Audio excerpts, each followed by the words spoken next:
องการเจอกันอีกคลิปหนึ่งไลฟ์อยู่กับช่องบ่าวเท่ารถไถซิ่งชาแนลนะครับผมหลังจากยกล่องมาฮะอยู่กับหน้างานไถครับพี่น้องดินแข็งพอสมควรครับเรื่องนี้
ดินแข็งพอสมควรครับพี่น้อง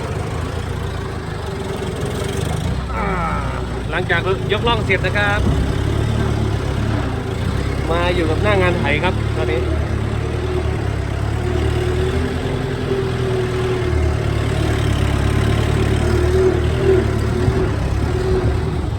5 ไร่ครับพี่น้อง220 บาท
พอมีรายได้สำหรับวันหยุดครับ FJ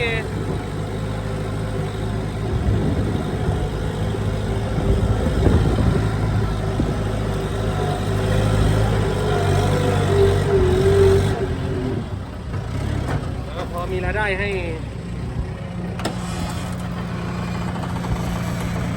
ค่าน้ำมูกน้ำมันกับไปทำงานครับพี่น้องก็เติมน้ำมันมา200 บาทน่าจะหมดแล้วก็ตีไปถ้า5 ไร่ประมาณ300 บาทครับ5 ไร่รถใหญ่ไถก็ประมาณ300พี่น้องขอเพื่อนๆ5 ไร่หมดน้ำมันกี่บาทครับคอมเมนต์บอกกันด้วยนะฮะ